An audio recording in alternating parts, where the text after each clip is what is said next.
sana katika ibada yetu na katika wakati wa kusikia neno la Bwana. Wewe uliye mahali hapa na wewe uliye unatusikia labda ukiwa nyumbani, tunashukuru Mungu kwa sababu yako, na tuko na imani ya kwamba mwaka huu unaendelea vizuri na kuna matumaini makubwa. Amen. Kuna matumaini makubwa. Hata neno la Bwana litasema ya kwamba kuna matumaini kwa mti uliokatwa.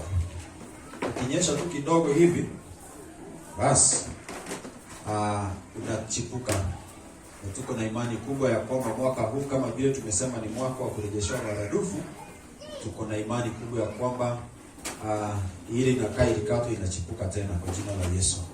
Kwa wageni wetu, sijasahau, ninakutambua sana.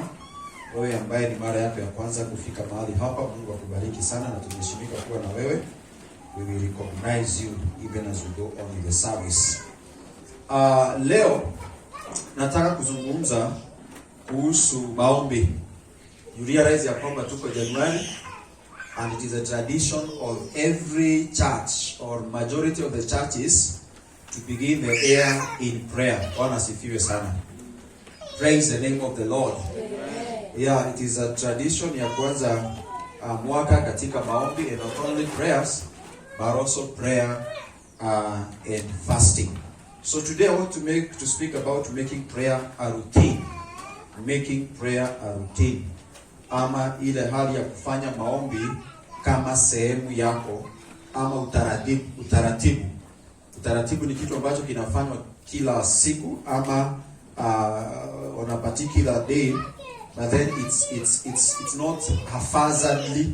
Haufanyi tu vivi hivi. Kuna vile ambavyo unakuwa mwangalifu katika kuweka ile nidhamu ya kile ambacho unafanya. So today I want to speak about making prayer a routine. Praise the name of Jesus.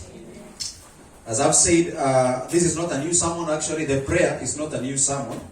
Last year, time like this, in course of the year, tumeongea sana pia kuhusu maombi. But I want to believe this is something that God wants us to hear, and even to speak us to hear, and also to speak to us today concerning prayer. Nimesema ya kwamba tuko katika mwezi wa maombi kama kanisa letu hapa, na makanisa mengine pia ambao wameshaanza maombi. Kuna wale ambao najua wanaanza leo for 21 days, wengine wanaanza kesho 21 days, wengine walianza in the beginning of the year kabisa 7 days they are done. There are some are going for 40 days, and the prayer is going on, na ni kitu kizuri sana. And I want to believe that sisi ambao tuko mahali hapa, we not just make prayer a usual thing, kitu tu cha kawaida, but tutaenda kuomba tukiwa na ufunuo. Bwana Yesu asifiwe sana. Tutaomba tukiwa tunaelewa. Hatutaomba tu. Unajua hata ni kama chakula. Tunapopika chakula nyumbani, we don't just cook. Sababu unakuta kwamba leo unapika githeri na formula fulani, kesho unaipika na formula nyingine, at some point unanunua avocado. Hallelujah. Sasa hizo ni gani na tunafanya fasting? Samahani. But you understand my point. Bwana asifiwe sana. So it is good just not to pray. Unaomba ukiwa unaelewa na ufunuo wa kile ambacho unafanya. So prayer, for those who are writing it, I always am glad for those who have notes to write something somewhere to write. Kwa sababu wakati mwingine we don't trust our capacity ya kukumbuka sana. Personally, I don't trust yangu sana. That is why most of the times I won't write. So prayer is talking to God. Maombi ni kuongea na Mungu. And just to note, when you read the Bible, it is God talking to you. Unaposoma Biblia, Mungu anazungumza na wewe wakati ule. Tuko pamoja wakati kanisa. But then when you pray, wewe ndiye unayeongea na Mungu. Sasa inakuwa ni kama conversation. Mungu anaongea na wewe because in the time of prayer and fasting, it's good to do the word. Unasoma neno na pia unasikiza kile ambacho Mungu anasema kupitia neno, na wewe pia unapomuongelesha. And it is a great privilege that God has given us in the area of prayer. Tumeongea prayer is talking to God. And I was thinking, or imagining, or as you can also imagine, having a direct link, uko na uweza wa kuongea direct na president wetu wa Kenya Uhuru Kenyatta, ama uko na uwezo wa kuongea na deputy wake William Ruto. Sisi ni kibali kikubwa. You can imagine, you don't have to go through so many people. Kama sasa hivi ukitaka kuongea na president, ni kibarua.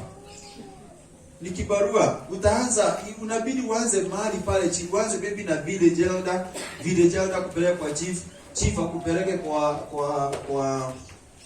chief akupeleke kwa DO akupeleke kwa DC akupeleke kwa PC akupeleke, you know na hizo majina za kitabu tunazielewa It's a long process. Na hata ikifikia mahali sasa kwa PC anakuambia haiwezekani, unataka nini? Niambie, nitaenda kumwambia. Sasa unarudi. Alright? But the president talks to us. The president anatuongelesha mara mingi sana. Kama 31st president saa 6 ya usiku alisimama sijui wapi na akaongelesha taifa mzima na tukasikia. Lakini ni ngumu sisi kumuongelesha na akasikia. It's a bit hard. It's a long process. Lakini Mungu wetu ametupatia kibali such that in as much as anatuongelesha sisi wote, wewe binafsi, sema mimi binafsi, uko na kibali, unaweza ukaenda mbele zake. Na yeye ndiye mwenye kusema. He owns everything. So it's a great privilege, church, and I want to encourage every one of us. Prayer, let us take advantage of that grace that God has given us of talking to Him. So I'm talking about prayer, making prayer a routine. So nimesema prayer ni nini? So routine, it is something done on daily basis or more often, many times. Routine ni kitu ambacho kinafanywa karibu kila siku na kiko na mpangilio vizuri. Kuna vile ambavyo hautaki kukosa, unataka kifanywe vile ambavyo kinafaa kwa sababu ni muhimu. Therefore, I want us to know, we need to know that prayer as a church or as believers or as children of God, prayer should be done daily and as many times as possible. Bwana asifiwe sana. Prayer should be done daily and as many times as possible. Bwana Yesu asifiwe sana. One time, one time kuna kijana ambaye aliulizwa na mchungaji wake. Kijana akaulizwa na mchungaji wake, walikutana sijui labda ni kanisani ama ni wherever. Akaulizwa na mchungaji wake, umeomba leo? Leo umeomba? Kijana akamwambia mchungaji, hapana, leo sijakuwa na shida. You understand? Kijana, umeomba leo? Mchungaji, mimi sijaomba. Kwa nini? Mimi leo sijakuwa na shida. You see? That is how many people, and even in the church today, take prayer. Hallelujah. Kijana anasema mimi leo sikuwa na shida, so sikuona haja ya kufanya nini? Ya kuomba.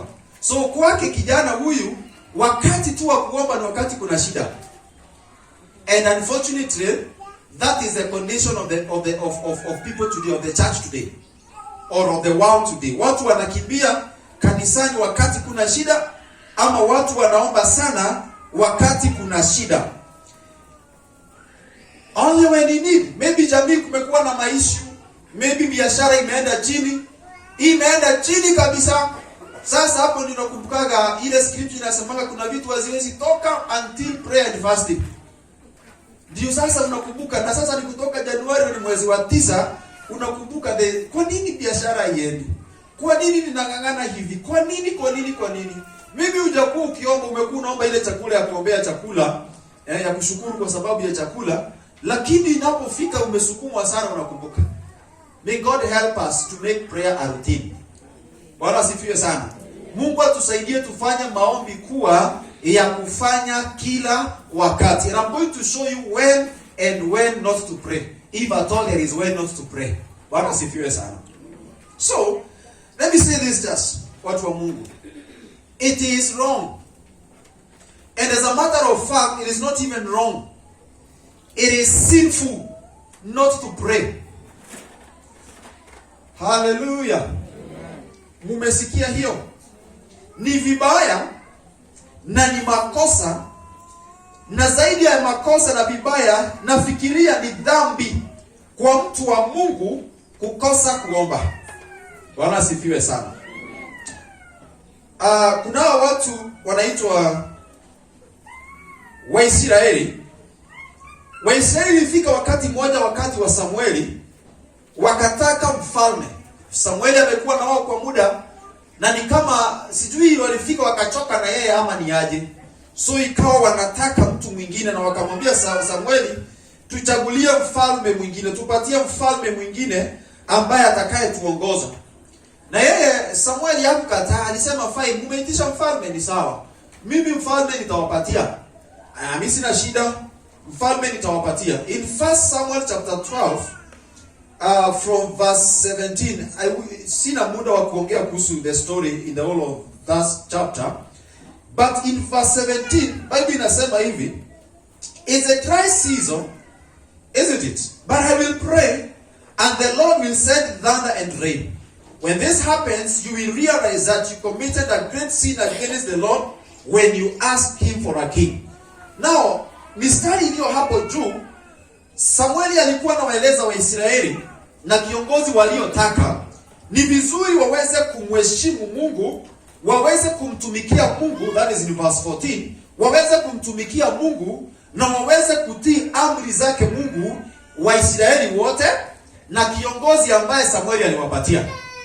Lakini akawaambia mjue ni wakati mgumu, na ni vizuri mkuwe waaminifu na mkuwe mwangalifu sana, kwa sababu mimi nitaomba Mungu ya kwamba itafika mahali ya kwamba muweze kugundua dhambi ambazo mnatenda ama mmetenda kwa kutotii Mwenyezi Mungu. Bwana Yesu asifiwe sana.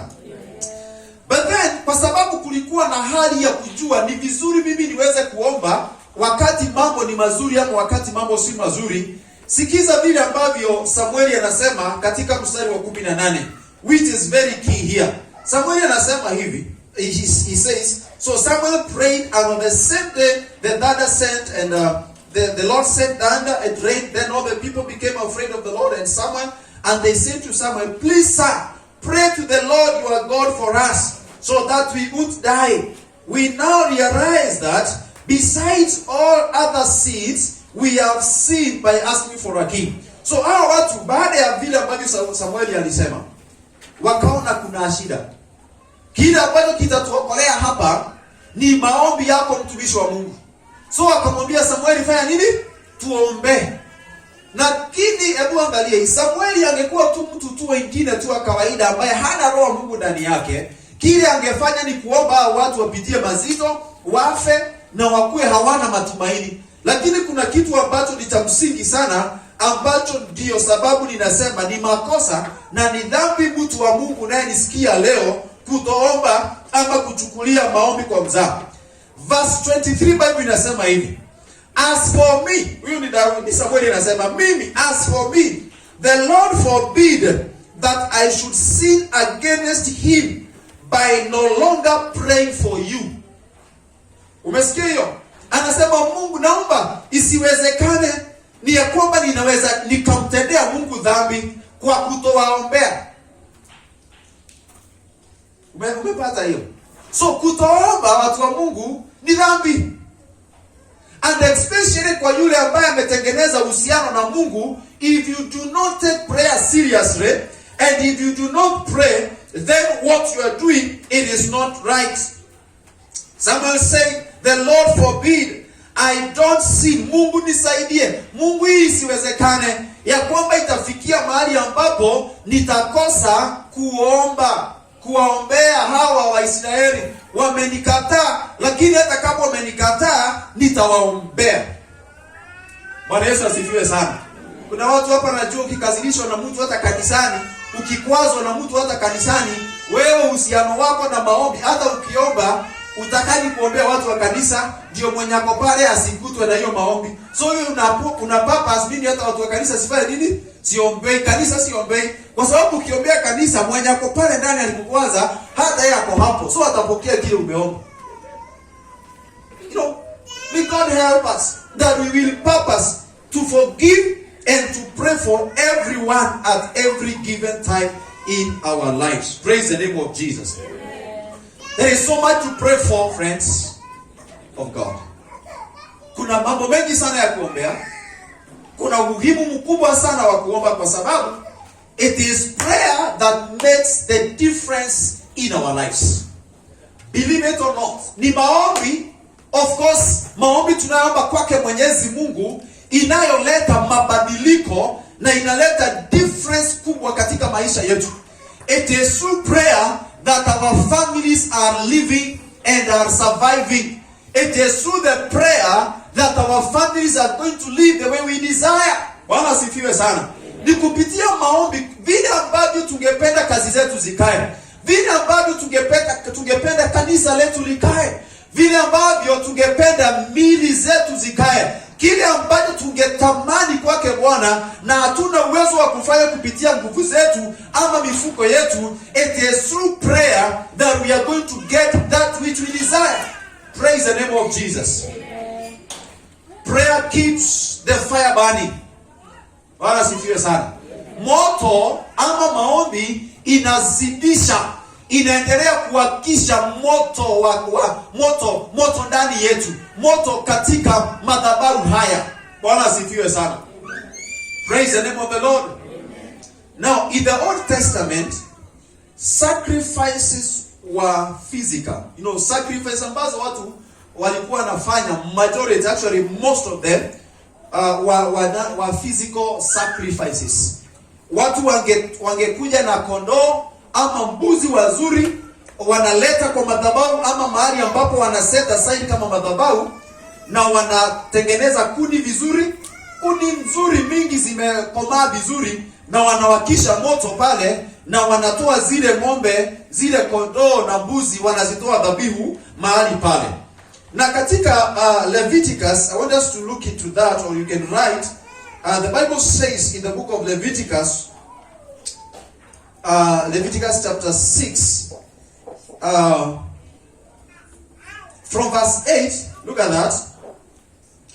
So the early church, or the early people, the Israelites, of course, that time, walikuwa wanafanya sacrifices zao physical, zile ambazo zinaonekana. And in verse 8, the Bible says, verse 8 of Leviticus chapter 6, Leviticus kwa Kiswahili ni Walawi, mambo ya Walawi. Yes, mambo ya Walawi. Verse 8, the Lord commanded Moses to give Aaron and his sons the following regulations for burnt offerings. A burnt offering, it is to be left on the altar all night, and the fire is to be kept burning. Bwana sifiwe sana.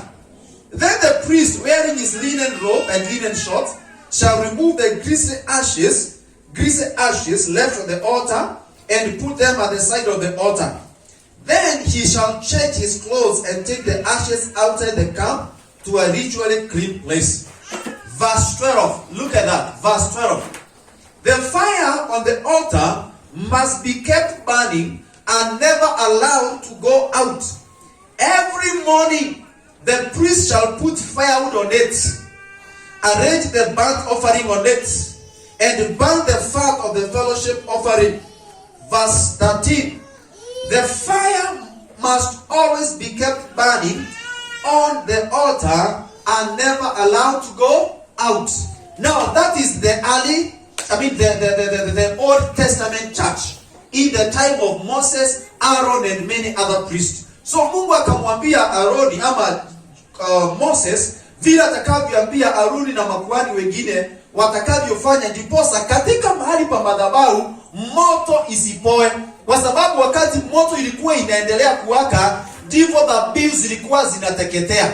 Bwana sifiwe sana. Zile dhabihu ambazo zilikuwa zinateketea, na manukato hayo yanamfikia Bwana. Bwana Yesu asifiwe sana. Now in the New Testament, sacrifices, hallelujah, sacrifices are not made by physical things like animals, what, or the madhabahu haitasimamishwa na zile kondoo, ng'ombe na nini zingine zinazoletwa. Kile kitafanya moto katika madhabahu uendelee kuwaka ni maombi ya wateule. Hallelujah. Ni maombi ya wateule. Hiyo ndio itakayofanya moto wa madhabahu ama moto wake Bwana kuendelea kuwaka. And one of the things that God was telling these people, was telling Moses to tell Aaron, ni ya kwamba moto wa madhabahu usipoe hata kidogo. And I like what verse 12 of the Bible says, the fire on the altar must be kept burning and never allowed to go out. Moto lazima ukue unawaka kila wakati, na kusiwe mtu na isikubalike moto upoe. Bwana Yesu asifiwe sana. That was in the old. Now we are in the new. We are talking about prayer. What sustains you? Na ni sababu unaweza kuta kwamba unaweza okoka, unaweza kuwa ni mtu ambaye kuna kitu kiko ndani yako, kuna kitu ambacho Mungu aliweka ndani yako, lakini kwa sababu haujakitia moto, haujatia kuni. Look at verse 12. Every morning the priest shall put on fire on it, arrange the burnt offering on it, and burn the fat of the fellowship offering. Every morning the priest lazima akuje arudishe moto, ndio dhabihu ziendelee kufanya nini? Ziendelee kuwaka. And this is the call that we have in Jesus name today, that lazima turudi katika mahali pa maombi, ndio moto wa madhabahu, ndio moto ulio ndani yetu, kipawa kilicho ndani yetu, uhusiano wetu na Mungu ulio ndani yetu, ndio uweze kukua strong, ya kwamba hatutaanguka kwa dhambi, ya kwamba hatutateswa, ya kwamba hatutarushwa hapa na pale. We have to make sure that this altar, it is working and it is burning. Bwana sifiwe sana. Now look at this. The Bible says that your body, it is a temple of Hallelujah. Amen. Your bodies, or our bodies, are the temples of the Holy Spirit. In other words, your body is an altar. Amen. Let me tell you, mwili wako ni madhabahu inayotembea. I am a walking altar. Hallelujah. Mimi ni madhabahu inayotembea. So madhabahu inayotembea, altar, you know, the sacrifices were brought in the altar. Na moto ulikuwa unawashwa katika madhabahu.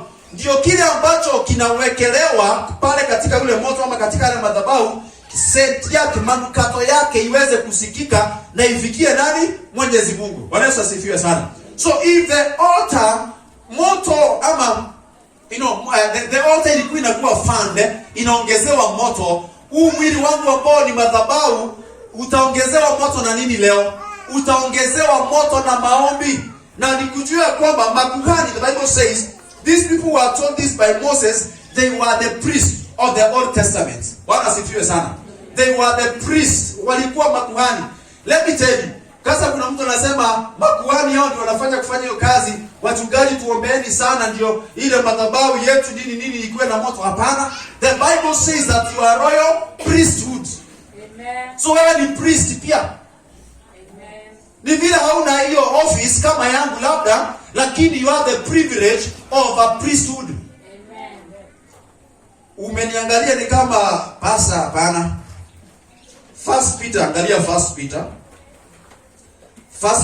chapter 2 and verse 9, the Bible inasema hivi, but you are a chosen race, the king's priests, or the royal priesthood. Bwana asifiwe sana. Nyinyi ni watu ambao wamechaguliwa. Now that is one of the positions that you need to understand as a child of God. You are a chosen, you are a royal priesthood. Bwana asifiwe sana. Now, enda nami katika kitabu cha James. So what we are saying is this, prayer ndio moto wa Bwana. Ndio nguvu zidhihirike, the heat, the warmth of a believer kusikika na kujulikana na walio karibu na mbali. Ni lazima maombi tuitilie maanani kabisa. Bwana Yesu asifiwe sana. Angalia katika kitabu cha Yakobo, James chapter 5. James chapter 5 and from verse 13. The Bible says this. Remember, we are talking about making prayer a routine. Are any of you in trouble? You should pray. Are any of you happy? you should sing praises. Are any of you ill? You should send for the church elders, who will pray for them and rub oil on them in the name of the Lord.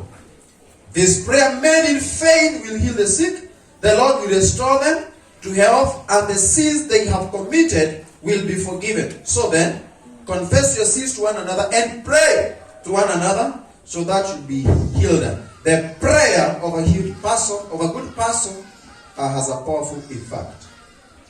Niliwaambia nitaonyesha mara mbili ya wakati wa kuomba. Now the Bible tells us in the scripture ambayo tumesoma, ama inatuonyesha 2 events to pray.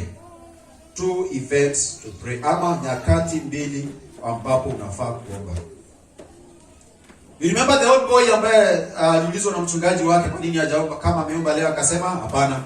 Mchungaji akamuuliza kwa nini hujaomba leo? Sikuwa na shida. Now, number one time that you should pray when you are in trouble. Omba wakati uko kwa shida ama hitaji. Pray when you are in trouble, or pray when you are in need. Na hiyo tumezoea na tunajua sisi wote, na wakati kimeumana sana ni end month, tunajua hapo ndio gauge yetu ya maombi inainuka kidogo. Wakati tuko school fees, tunaelekea kulipa school fees, kuna vile tunainuanga level ya maombi na imani kidogo, yeah? And it's okay. It is okay. It's okay, no problem. We should pray when in trouble or when in need. Number 2, we should pray when not in trouble. Pray when not in trouble, or when you are happy. Wakati hauna ashida, wakati kila kitu iko sawa, wakati ukienda kwa nyumba uangalie kuna mchele na kuna unga, hata kama sukuma hauko, unajua sukuma ni kidogo kupata, omba na ushukuru wakati huo. Wakati unaona ya kwamba hauna balance ya school fees, wewe hata wakati ni wakati wa kufanya nini? Wa kuomba. Kumbuka kuna wengine hawana school fees wakati uko nayo, so usiseme hakuna kitu ya kuombea. Wakati nyumba uko tu sawa, wewe una shida na house rent na caretaker, wewe wakati huo ni pia muhimu wa kuomba. So 2 events to pray is when everything is okay and when everything is not okay. Hallelujah. So in the scriptures we see the great deal there is in prayer. Na katika mistari ambayo tumesoma, one of the most important thing about prayer is faith. Hallelujah. Kitu kimoja cha muhimu sana cha kuhusu maombi ni imani. Watu wa Mungu nisikize. Tunapoomba tusikue na doubt ndani yetu. Tusikue na wasiwasi. Doubt. Did you know doubt is belief? Doubt is belief. Doubt. Someone is asking how. Doubt is belief. But believe or believing contrary to what has been said. Tumepatana? Doubt is belief, but then believing contrary, or doubt is believing contrary to what has been said. Or maybe what you know. Maybe you're in the place of prayer and you are praying, God, mimi Mungu nina imani ikifika mwezi fulani, niko na imani ya kwamba nitakuwa nimepata hii. I can see it, I can feel it. Then in the process, it is almost there, na hauioni, kadauti kanaanza kuingia. Sasa hiyo ni kuanza kuamini ya kwamba kile ulichoamini hakitawezekana. Bwana Yesu asifiwe sana. So what we are saying is this: one of the most important things or things that you need to have in the area of prayer, it is faith. Hebu angalia katika kitabu cha Jude, ama unaweza andika in the book of Jude. Jude is just the book just before Revelation. So kitabu cha pili kutoka kule mwisho. Jude chapter 1, you can only one chapter, and verse 20. Bible inasema hivi: But you my friends, this is Jude writing to you, man. He's saying, keep on building yourselves on your most sacred faith. Some other versions will say, keep on building yourselves on your most unwavering faith. Pray the power of the Holy Spirit. So in other words, Yuda hapa anajaribu kuongea na kanisa na wale ambao alikuwa anazungumzia, of which is speaking to us today. Anawaambia, ninawasihi ndugu zangu na marafiki zangu, endeleeni kujenga imani yenu. Endeleeni kujijenga nyinyi wenyewe. Wakasifiwe sana. Endeleeni kujijenga nyinyi wenyewe, aswa katika imani iliyo ndani yenu. Je, naongea na mtu ambaye ako na imani? Hiyo imani inahitaji uijenge. Hallelujah. Na utaijenga aje hiyo imani? Of course it's through the word of God, but also in prayer. You pray, and when things happen, that is when you realize that my faith in God is growing. That is when you realize that my God, I can call to him and he can answer me. And that is why utakuta ya kwamba it will be easy for you to pray. Sometimes why people don't pray, it is because when they pray, they don't see the results of what they are praying for. And they don't get the results of what they are praying for because they don't have faith. Hallelujah. They don't have faith. What they have is faith plus doubt.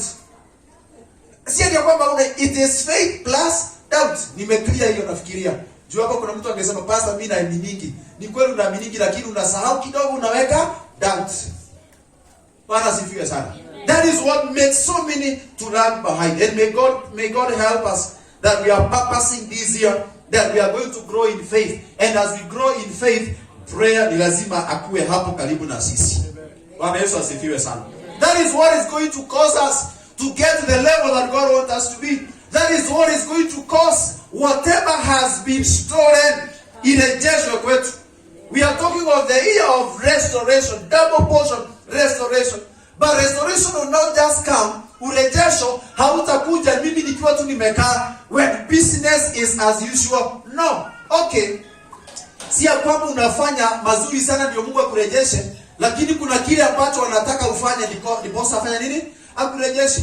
God is merciful and he can do it even as you're seated there. But there is what he expects you to do. If he has taught us prayer, then he expects us to pray. Hallelujah. Mwalimu anapofunza, hafunzi wanafunzi kupass time, anawafunza kile ambacho wanawafunza waende watimilize kule nje. And that will make a teacher proud. One time, I think it's December, I think sometimes last year, I met with a teacher of mine. This teacher, he was our head teacher. Alikuwa anatufunza Kiswahili, and I used to do well in Kiswahili, by the way. Hallelujah. Sasa huyu mwalimu, he was a head teacher, na tulikuwa tulipendana nafikiri na yeye because alikuwa na motorbike. Kale sisi ni Yamaha kale ka kitambo. So kwa motorbike wakati kameharibika, nilikuwa nataka kumsaidia kukapeleka kwa fundi. So shule ikiisha, kila mtu amemaliza shule, sasa mimi msaidia mpaka kwa market. Na wakati mwingine alikuwa anakuja na bike. So bike ikiharibika kama nini, mwalimu mimi nitakusaidia. So we became very good friends. In class we were friends. So several years, so after high school, after primary, mimi nikaenda high school, tukakuwa tupatani tena. So last year I met him somewhere. In fact, nilikuwa nimeenda garage somewhere huko Shago. Alafu nikiwa hapo nikaona amesimama mahali. Nikaenda nikamsalimia, "Hi teacher." Akasema, "Hi. Wewe ni nani?" Hanikumbuki. "Wewe ni nani?" Nikamwelezea. "Oh, Sami." Ilikuwa ni wakati wa kugota akanisalimia. Ilikuwa ni wakati wa kugota. Sasa akasema, he was very happy. Alifurahi. So nikampatia story yangu vile niko, he was like, "Unakaa wapi?" "Rongai." "Mimi nakujaga huko because ni mwalimu is an education officer. Ninapitiaga huko, ile siku ninakuja Rongai nitakuita nikununulie lunch." That was my teacher.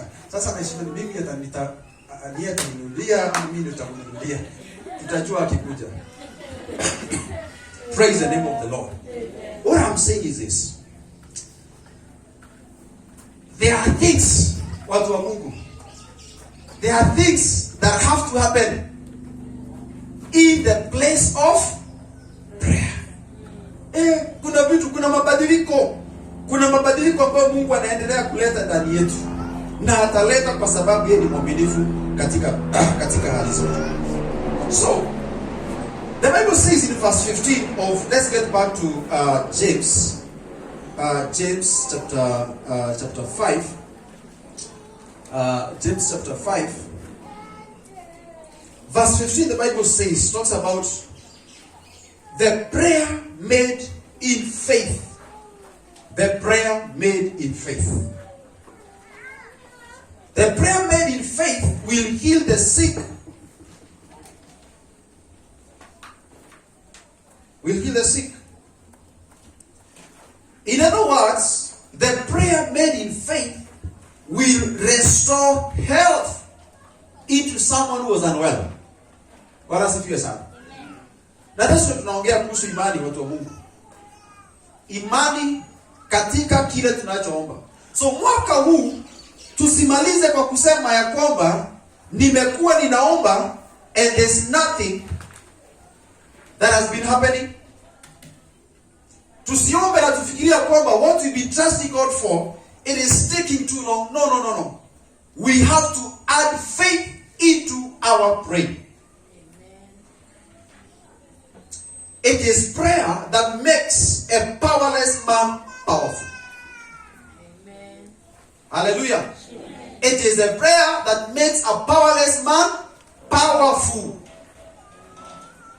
Aliye mnyonge anainuliwa na maombi. Amen. Sio chakula kinainua mnyonge. Kuna watu tunapenda chakula mpaka kukosa meal moja, kichwa inaenda 316 ama ni 360 degrees round. Unajaribu, unaona uoni, unaona mtu mmoja, unaona wakiwa watatu. Because kichwa, this time round, when we pray, when we fast, when we trust God, we become more powerful. Nilikuwa naongea na nani sijui, I don't know, I was talking to this week and I was telling them, unaponyima mwili huu chakula, what happens? Kikawaida, si unasikia mwili uko na unyonge? But on the contrary, in the spirit, unaponyima huu mwili chakula, unakuwa nguvu katika kiroho. Your spirit man grows strong. Amen. Hiyo ndio sisi tunafaa kuelewa. And I would rather be fat and strong in the spirit than fat and strong in the body. Umenipata hiyo? Afadhali niko na kamwili kanyonge katika mwili huu wa kuonekana katika hema hili, lakini ndani yangu mtu wa kiroho aliye ndani ako strong.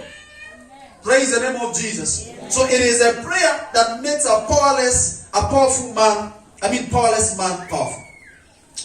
And verse 16, it is the prayer of a good person has a powerful effect. The prayer of a righteous man. So hiyo ni jambo lingine, we talk about it some other time. The prayer of a righteous man. Ombi la mtu mwangalifu, mtiifu, mwaminifu mbele zake Mungu linafanya mambo. Bwana Yesu asifiwe sana. Listen here, church. We'll have to have what we call a discipline in the area of prayer. For our prayers to be effective, for us to make prayer a routine has to do with discipline. Hallelujah. Routine has to do with discipline. We have to be disciplined in the area of prayer. Discipline has to do with what has been said, not what you want. Hallelujah. Nidhamu ama ni adabu? Nidhamu. Adabu ni nzito sana. Nidhamu. Nidhamu inahusu kile kimesemwa, sio kile unataka. Tuko pamoja? Let me give you a very good example. Kuna what you call discipline in the place of work. Na wanasemanga rules and regulations apply. Now, unapojihisi ya kwamba wewe ni uko na umeamka asubuhi na sisikii kwenda kazi. sisikii kufanya kazi. Na ukumbuke umeajiriwa, na hata kama hujaajiriwa, hata kama biashara ni yako na unakiri unahitaji pesa, unajikuta kwamba leo nimeamka, huyo mwili unasikia hapana. Na lazima uende kazi. Kuna mtu usema mimi siendi kazi. Mimi siendi, iko nini? Leo siendi job. Hapana. You wake up, unang'ang'ana tu. Unasema tu hata niende hata kama sitaki. Afadhali uende kwa ofisi ukae hapo na hakuna kazi unafanya. But cha msingi you make sure kama umefanya nini? Umeenda kazi, because and you have to report by 8. Kazi imesemekana 8 to 5. Ni lazima ukue pale. So utaenda hata kama kuna kazi utafanya, utakaa pale, lakini discipline ya kazi ulireport. Na utavaa vizuri kama ni suit ama vile unavanga kazini uniform, ni lazima ufike pale. Na utazurura pale, utapoteza muda nini. And at the end of the day, watakulipa tu. Sio kweli? Lakini hautasema kwa sababu sisikii mimi leo I will do what I want. Sitaenda hiyo kazi. You can't. You will be so much disciplined that you will have to go. Now some of us, why is it that when it comes to prayer, hatuna nidhamu yake? Nikisikia sitaki kuomba, siombi. No, I'm serious. Tunajihisi kama ni kazi, tuko na discipline ya kazi ni ya biashara. Lakini wakati wa kuomba inafika mahali nasema mimi sisikii kuomba, na inakuwa kabisa usikii, na hata macho haisikii ama ni masikio, na unafunga ndio story unamaliza, unaenda shughuli zingine. Hivi tu wako ungefanya aje? Ingekuwa ni kazi. That's what I'm saying. We have to have what you call the discipline of prayer. A discipline of prayer. Now, as I finish, two things. This is now how we're going to make easy. This is how we're going to make it easy to make prayer a routine. Having discussed kidogo about prayer, this is how we're going to make prayer a routine. Number one, routine tumesema ni kitu cha kufanya kila siku, wakati fulani unatenga wakati fulani kitu cha kufanya kila siku. So maombi ni jambo la kufanya kila siku. So number one, make prayer a priority. Make prayer a priority. Make prayer a priority. Make prayer a priority. Priority ni kitu kinachokuja kwanza. You purpose before anything else, I am going to pray. It comes first above your plans. So many people will say, mimi pastor, ni time sinanga, time inakuwa kidogo.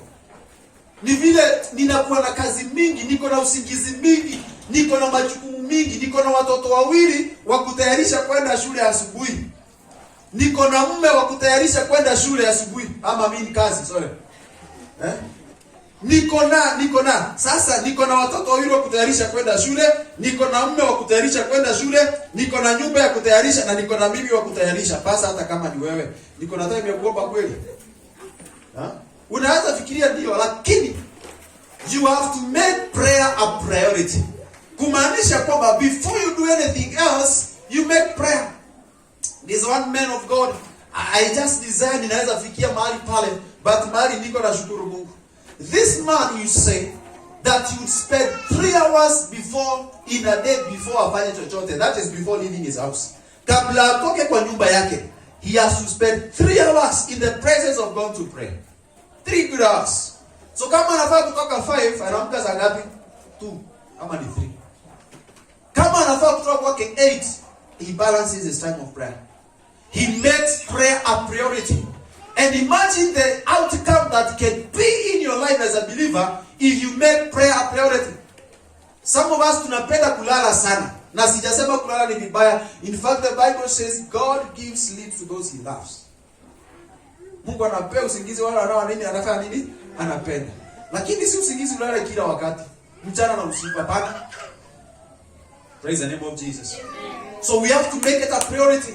Many times we can wake up early. Umewahi realize wakati uko na safari hata uhitaji alarm. Wakati uko na safari, hata watoto kwanza wao tuko nao. Wakati unajua naenda trip, hata uamshaji. Hawararaki. ama anajua naenda ushago ama wherever ambao sio hapo karibu, they will wake you up mapema sana. Even for you, mimi mwenyewe wakati najua naenda mahali na because I want to keep time na sitaki kuangusha watu either kwenye naenda ama kwenye naenda na wao, I wake before my alarm. Kabla alarm yangu iamke, nishaamuka kufanya vitu zangu. But then when it comes to prayer, how many of us can we plan our schedules of prayer? Wanaweza sifiwe sana. Tuko busy na kuamka mapema job. Na si vibaya, get me right. In fact, continue. But then before whether your job, set a time of prayer. Now that is where I say, make prayer a priority. Make prayer a priority. Wacha maombi kuwe ni jambo la kwanza. Wengine kile kitu kinakuwa cha kwanza, nowadays tukiamka kwa kitanda chetu, kitu cha kwanza ni kupitia SMS zote zile zimekuja, WhatsApp zote zile zimekuja. Simu inakuwa priority ya kwanza. Uongo ukweli? Hata mimi asubuhi wakati niamka ya kwanza ilikuwa simu. Simu ndio niangalia kwanza. It is true, I lie. But then do I concentrate on that phone? Sasa hiyo simu ndio naona nini? Hapana. I spend my time in the presence of God. If not in my house, then in church. Hallelujah. We have to make prayer a priority. We have prioritized so many things in our lives. Maombi tumeweka kando. Look at it. Unaamka asubuhi na unaenda kazi direct. Unaombeaka ukiwa njiani unaombaga Mungu bariki kazi leo naenda kuona customer fulani. Naomba nini? You know, it's so casual. It's so casual. No. Now, the next number 2 is time of prayer. Number 2 is time of prayer. How to make prayer a routine. Number 2 is prayer. Hiyo ndio namaliza na we'll continue next time. Now, let me say this. Leo, people are too busy. And people will always be busy. And especially in Nairobi yetu, hii Kenya yetu. By the way, Kenyans tuko hard working. Ukweli uongo? Tunafanyanga kazi. Ni vile sijui pesa yetu inaenda wapi. Kazi tunafanyaga. Ni ukweli, hiyo sina shaka. Ukiamuka hii soko 5, kuna wadada wanauza vitunguu. Unashindwa vitunguu nani ananunua saa hiyo?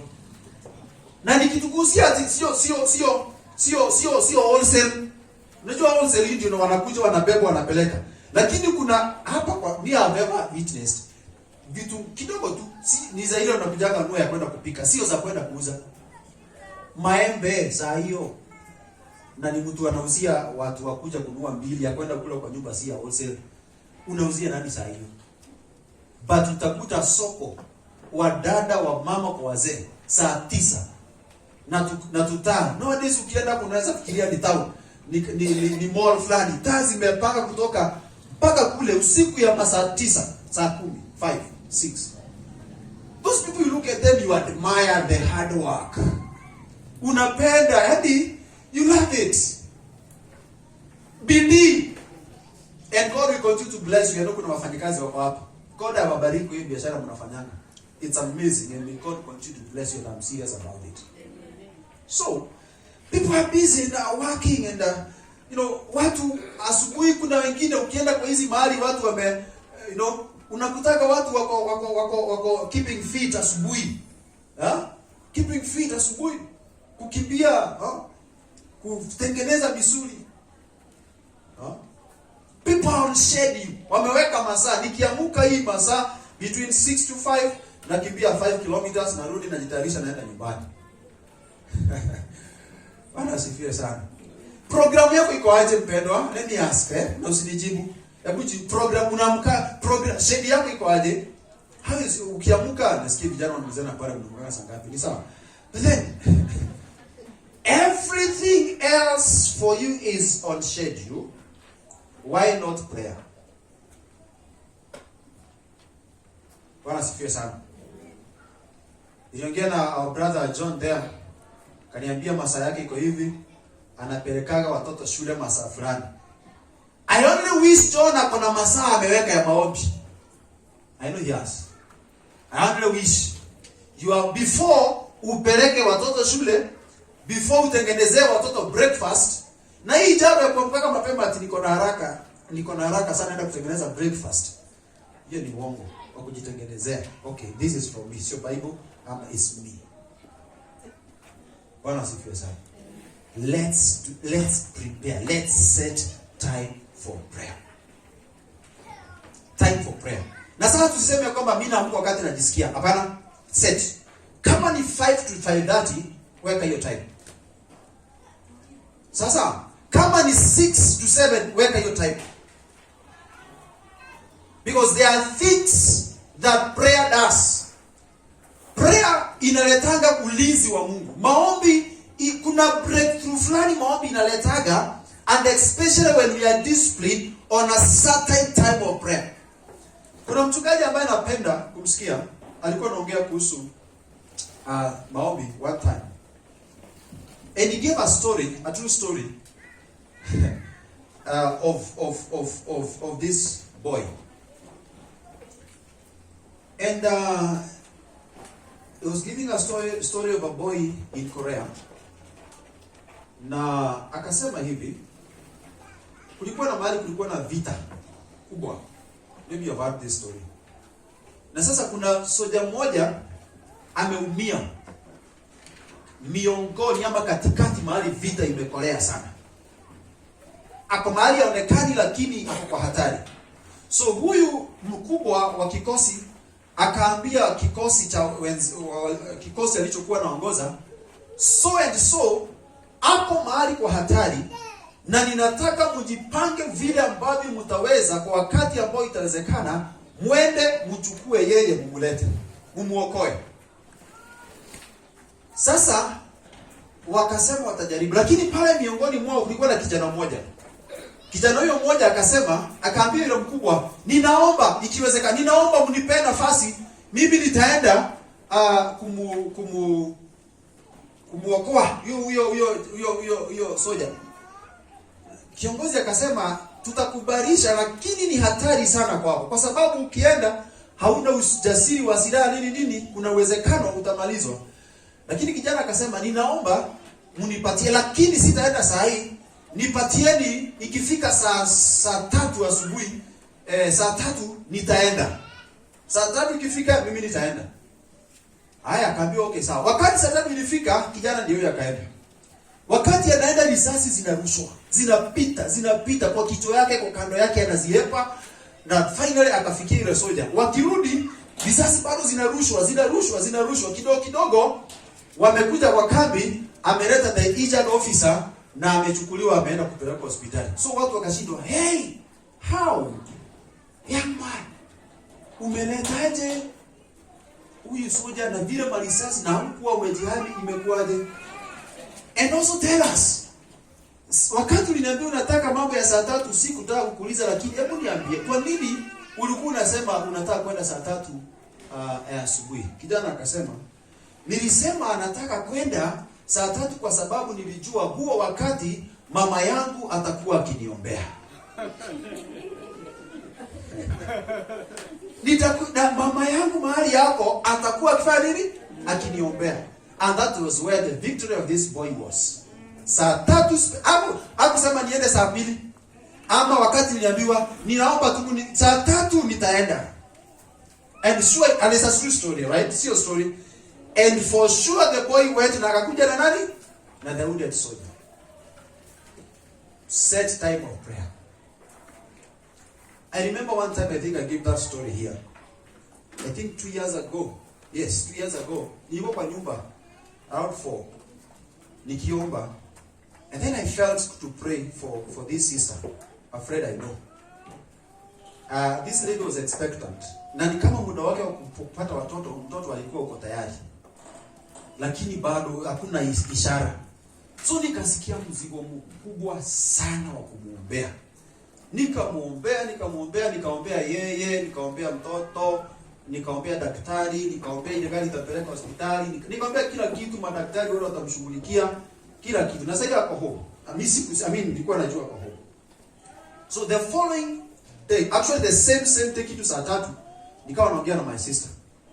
Alafu my sister kaniambia, na by the way, niko Kenyatta, tuko na bibi ya Tosh. That friend of mine alikuwa anaitwa Tosh, so the wife. Tuko na bibi ya Tosh. Kwani amepata mtoto? Kaniambia, kwanza twins, saa ngapi? Kitu around 4-5 hapo ndio alipata. I'm like, wow. Nikamwambia unajua ni aje, that time nilisikia mzigo mkubwa wa kumuombea, kumbe things were happening that time. Bwana asifiwe sana. Let us set time of prayer, and there are things that will always happen. Some of us we've lived in the doubts. Ya kudoubt nguvu za maombi. This time round, let us believe. Na mambo na doubt tuweke mbali sana. Na inapofika doubt inakuja tuambie Mungu nisamehe, sitaki kuwa mtu wa doubt tena. Praise the name of the Lord. Next week I'll continue from there. There are about 2 more points that I will give to us on making prayer a priority. Number 1, on making prayer a routine. Number 1, make it a priority. Number 2, set time of prayer. Hallelujah. I know you've heard what God wanted you to hear for today. Prayer is talking to God. It's communicating with God. And I want you to make a prayer even now. Because tumesema sisi wote, we are a praying church. We are born out of prayer. Na ni lazima tukue watu ambao we will not shy off to pray anywhere. Hallelujah. Usishy off. Wafanyakazi mlio hapa, niangalieni na msikie. Don't shy off kwenda hapo kwa hiyo biashara yako, na kabla ufungue ama ufanye chochote, unaiwekelea mikono na unafunga macho, na hata kama ufungi macho unaiombea. Ukiwa hapo kwa hiyo biashara. Ukiwa nyumbani ni sawa uliomba, lakini hata hapa kwa biashara uombe.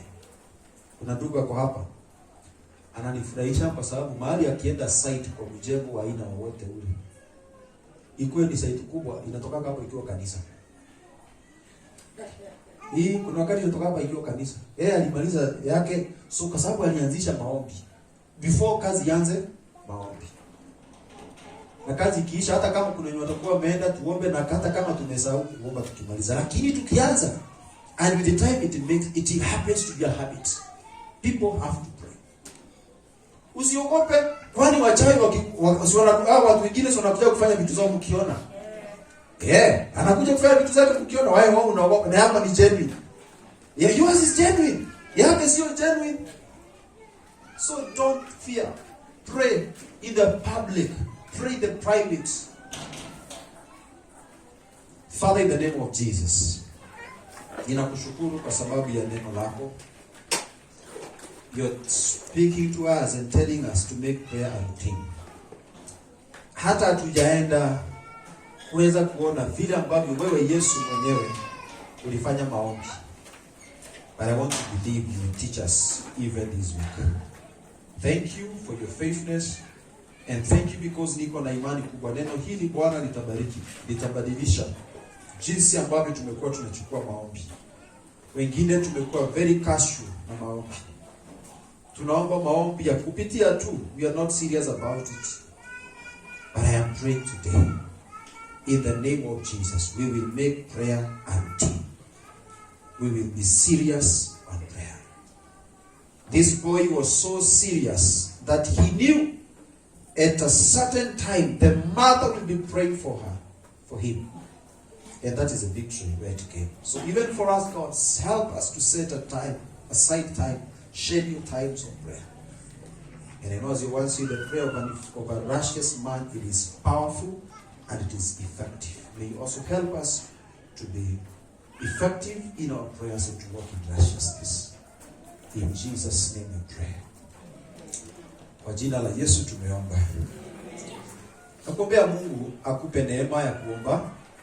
Nakuombea Mungu akusaidie. Nakuombea Mungu neema yake ikuzidishe, izidi ndani yako. Ndiposa ukuwe mwaminifu kwa kile ambacho Mungu amekuitia, and especially katika kuomba. Remember tumesema ni dhambi kwa Mkristo kukosa kuomba. Hallelujah. Ni makosa kubwa kwa Mkristo kukosa kuomba. God bless you so much, and you have a blessed week. In Jesus' name. Amen.